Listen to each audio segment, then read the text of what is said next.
Tonyo, Oh, pwede ba kita makausap? bakit? Ano problema? Hindi ba't nakwento ko sa'yo noon na namatay yung nanay ko nung bata pa ako dahil sa hold up? Oo. Bakit? Nakita ko kagabi yung taong pumatay sa nanay ko. At kasama niya si Sofia Guerrero. Narinig ko mismo na si Ma'am Sofia ang nagpapatay sa nanay ko. Sandali, Bobby. Sigurado ka ba dyan sa mga narinig mo? Oo, Tonyo.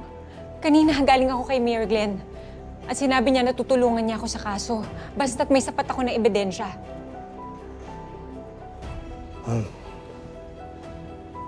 Bobby, alam kong hindi mo magugustuhan itong sasabihin ko. Pero, mag-iingat ka kay Mayor Glenn. Mag-iingat. Bakit? Bago namatay si Major Tatlong Hari, sinabi niya sa akin na si Mayor Glenn daw ang pinuno ng sindikato dito sa Calabari. Kaya ako nga kinausap si Major eh. Dahil gusto kong imbestigahan yung kapatid mo. Malay mo, may connection to dun sa nangyari sa nanay mo. Hindi ka ba nakikinig? Tutulungan daw ako ni Mayor sa kaso ng nanay ko. Sarili niyang nanay yun. May ganun bang ulo ng sindikato? Tama na. Sabi ko na nga ba, hindi mo magugustuhan eh. Hindi talaga. Eh, mas naniniwala ka pa dun sa teroristang ng hostage natin kesa sa akin, Tonyo. Ano? Hindi yung sinasabi ko. Eh ano? Conde Enriquez. Tumigil na kayo.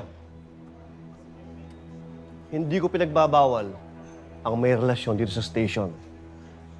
Pero kung Sir, hindi naman ho yung pinag-uusapan namin eh. narinig ko lahat ang usapan ninyo. Sige, Enriquez. Maghanap ka ng ebidensya para ma-reopen ang kaso ng nanay mo. At kung matutulungan tayo ni Mayor Glenn para mapabilis yung kaso, mas maganda. Conde, itigil mo ng pag-iimbestiga kay Mayor. Sir? Tama si Enriquez. Hindi tayo pwede magsimula ng investigasyon base sa sinabi ng isang terorista. Walang basis doon, Conde. Sandali, sir, pero di ba? Conde, my decision is final. Sige na, Enriquez. Maghanap ka ng ebidensya para may reopen ang kaso ng nanay mo. And I want updates. Yes, sir. Thank you po.